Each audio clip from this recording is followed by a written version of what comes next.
ማንጋጭ ለዋና ወለቀላት። ትሰሚኛለሽ?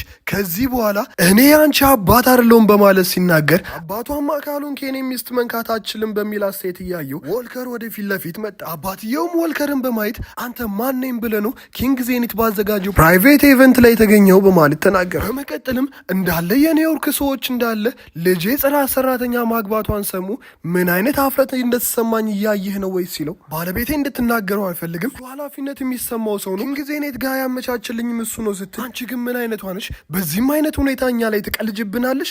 ደደብ መስልሻለሁ ወይ ስትላት ሚስተር ስታርሊንግ ይሄ ብቻ አይደለም እናንተ ከመምጣታችሁ በፊት እኔ ኪንግ ዜኔት ነኝ በማለት እየተናገረ ነበር ስትል ስታርሊንግ ደም ፍላቱ መጣበት። አባትየውም ትንፋሹን በመሰብሰብ ደህና ነኝ ልቀቁኝ፣ ቆይ አንዴ እኔ የምናገረው ነገር አለ በማለት ወደ ኤሌኖር ሄደ።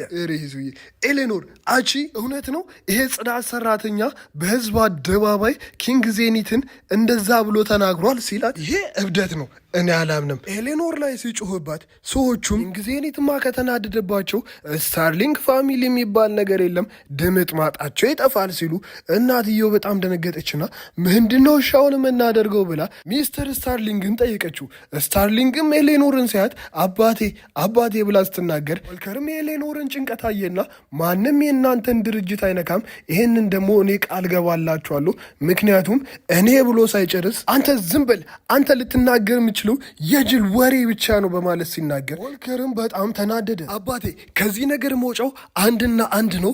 በመጀመሪያ ኤሌኖር ከኛ ፋሚሊ እንዳለ ማባረር ነው። ሁለተኛው ደግሞ ይህንን ጽዳት ሰራተኛ ፈታ ጃክሰንን ማግባት አለባት በማለት እህትየው ስትናገር እንጀራ እናትየውም እውነቷን ነው፣ ጃክሰንን ካገባች የዜኒት ጓደኛ ስለሆነ ድርጅታችን ይተልፋር በማለት ተናገረች። ስታርሊንግም አንቺ ኤሌኖር እየሰማሽ ነው አይደለ?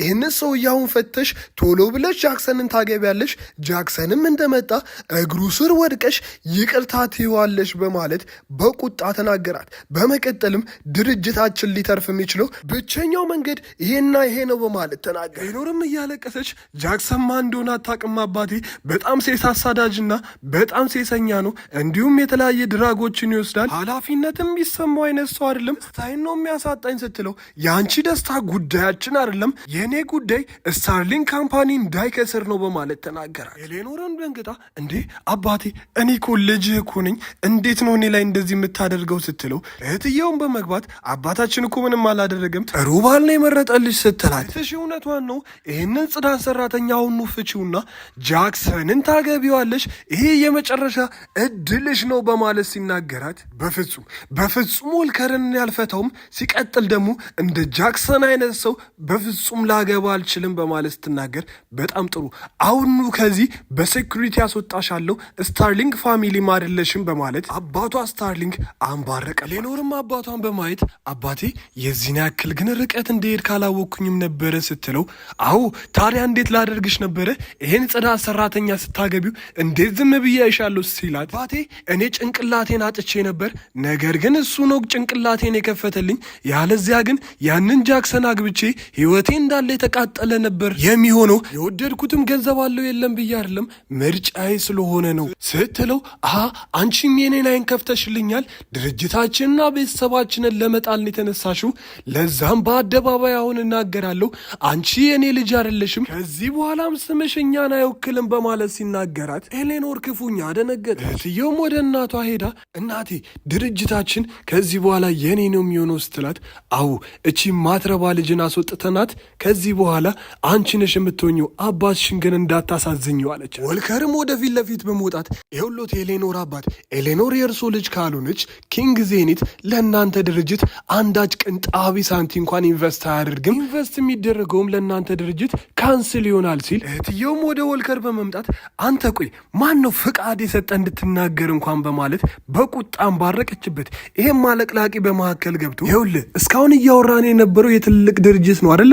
አንተም ጽዳት ሰራተኛነትህን ታጣለህ አሉ። ሚስተር ስታርሊንግን በመቀጠል ይሄ ሰውዬ ከዚህ በኋላ ከኛ እኩል እንኳን መቆም የለበትም፣ ጋርዶች ቶሎ ሂዱና እግሩን ሰብራችሁት ከመሬት እንዳይነሳ አድርጉት በማለት ተናገረ። ጋርዶቹም በፍጥነት ወልከርና ኤሌኖርን በመክበብ ሊመቷቸው ሲሉ ይኸውልህ አስቀድመህ እኔ ላይ መሰንዘር ነበረብህ፣ እንዴት ሚስቴ ላይ ሰነዘርክ በማለት እርግጫ ጠጉን አስያዘው። ታዲያ በዚህ ጊዜ ሁሉም ደንግጦ እያለ ሰዓቱን አየና ምንድነው የምትጠብቁት? አሁኑ ስራችሁን ጀምሩ በማለት የተደበቁ ጋርዶቹን አዘዘ። እነዚህም ጋርዶች መለያቸው ለከባድ ሀገራዊ ችግር የተዘጋጁ ስልጡን ወታደሮች ነበሩና የስታርሊንግ ጋርዶቹን በቡጥ እያሉ አቀመሷቸው።